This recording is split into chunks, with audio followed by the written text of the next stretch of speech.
मत छू, आपको पाप लगेगा। इनके आत्मसम्मान को जगाना चाहिए। आज तक किसी शूद्र ने ऐसा दुस्साहस नहीं किया। और ज्योतिबा को समझा, हमारी प्रथाओं में बाधा न डाले। क्या कर लोगे? देखते हैं कौन पहले थकता है, वो या हम। नमस्कार, जय भीम। मैं राधा करुणा, आप देख रहे हो बहुजन हलचल। मैंने आज फूले फिल्म देखी और मुझे बहुत अच्छी लगी। इस फिल्म में फूले जी के महान कार्यों से मैं प्रेरित हुई। 2 घंटे 10 मिनट की ये फिल्म पूरे देश के स्कूलों में मुफ्त दिखाई जानी चाहिए, और अगर ऐसा ना हो तो कम से कम इसे जीएसटी से तो आजाद कर देना चाहिए। आपको बता दें कि महाराष्ट्र के ज्योतिबा फूले और उनकी पत्नी सावित्री फूले की जीवनी पर बनी फिल्म फूले इतिहास पर आधारित फिल्म है। लिहाजा इसमें आम हिंदी फिल्मों जैसा गाना बजाना और धूम धड़ाका नहीं है। ये सिर्फ सच्ची घटनाओं को सहारा बनाकर आगे बढ़ाती है। बहुजन समाज पार्टी के संस्थापक मान्यवर साहेब कांशीराम जी ने भी फूले और डॉक्टर अंबेडकर से प्रेरित होकर उन्हें पढ़कर उनके विचारों को आगे बढ़ाते हुए ही बाम सेफ और DS4 जैसे संगठनों का निर्माण किया था और देश की राजनीति में भूचाल ला दिया था। और आज उसी तर्ज पर देश में हुए पीडीए के प्रयोग की कहानी है। पीडीए का प्रयोग इन दिनों उत्तर भारत की सियासत में खूब हो रहा है। फूले ने यही काम आजादी से पहले किया। पिछड़ों, दलितों और अल्पसंख्यकों के एकाएक बूते आजादी की लड़ाई लड़ने की बात उन्होंने कही, और इसके लिए जरूरी था समाज में समानता और शिक्षा के अधिकार की लड़ाई। फूले बहुत सारे स्कूलों में पढ़ाए नहीं जाते। अधिकतर आबादी को पता ही नहीं कि जब महाराष्ट्र और गुजरात एक ही सूबे थे और बॉम्बे कहलाते थे, तब के महाराज ने देश में पहली बार किसी को आधिकारिक रूप से महात्मा की उपाधि दी थी। जी हाँ, मोहनदास करमचंद गांधी के महात्मा गांधी बनने से भी पहले अभिनेता से निर्देशक बनने अनंत नारायण महादेवन ने कैमरे के आगे और पीछे अपनी जवानी के दिनों में खूब कूद फांद की और दर्जनों फिल्में बनाई, जिसमें फिल्म फूले उनकी साधना है। साधना इसलिए क्योंकि इसमें विवाद कम नहीं हुए हैं। यह समाज के दबे कुचले और उस वर्ग की कहानी है जिसे पहली बार दलित कहकर फूले ने इन्हें पुकारा।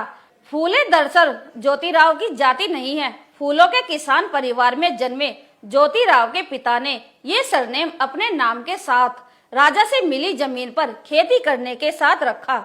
स्त्री शिक्षा और सामाजिक समरसता की इस कमाल की कलाकृति के कथानक पर सेंसर बोर्ड को क्या दिक्कत हो सकती है, शोध करने वाली बात है। ज्योतिबा फूले ने सत्य शोधक समाज की स्थापना की। उसमें सिर्फ दलित ही नहीं रहे बल्कि अगड़ी जातियों के लोगों ने भी उनका साथ दिया। अछूत कहकर बुलाए जाने वालों के लिए, जिसने अपने घर के आंगन में कुआं खोद दिया हो, जिसने एक अनाथ विधवा के बच्चे को अपना बच्चा मानकर अपना लिया हो, उसकी कहानी तो पाठ्यक्रमों में शामिल होनी चाहिए, और वह भी पूरे देश में। लेकिन गुजरात के महात्मा को तो पूरा देश जानता है, पर महाराष्ट्र के इस आधिकारिक महात्मा को हो सकता है 50 के अड़ते पड़ते पहुंच चुके लोग ज्योतिबा फूले और सावित्री फूले के बारे में जानते हों। फिल्म फूले अंग्रेजों से आजादी के लिए चल रही लड़ाई के साथ साथ चलती फिल्म है। कूड़े के बीच छिपकर बेटियां पढ़ने पहुंच रही हैं। एक मुस्लिम ने ज्योतिराव और सावित्री की अपने घर में लड़कियों का स्कूल चलाने की जगह दी है। बेटियां पढ़ेंगी तो घर का काम कौन करेगा, जैसी सोच वाले हिंदुओं के चंद पुजारी इसका विरोध करते हैं, जान से मारने के लिए हमला करवाते हैं, सरे राह बेइज्जती करते हैं। उन पर फेंकने वालों का गोबर कम पड़ गया और फूले दंपति ने वह कर दिखाया जिसका जिक्र आज तक हो रहा है। खुद को शरण देने वाले परिवार की युवती फातिमा के साथ मिलकर सावित्री ने स्त्री शिक्षा की अलग जगाई।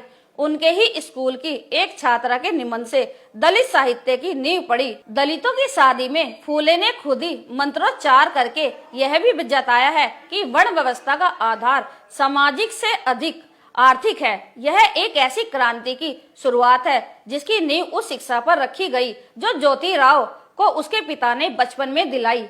पिता उसके लिए खुद को कोसता भी है, लेकिन ज्योतिराव ने पहले अपने पत्नी को पढ़ाया, फिर उसके साथ मिलकर और बेटियों को पढ़ाया, और फिर ये सिलसिला चल निकला।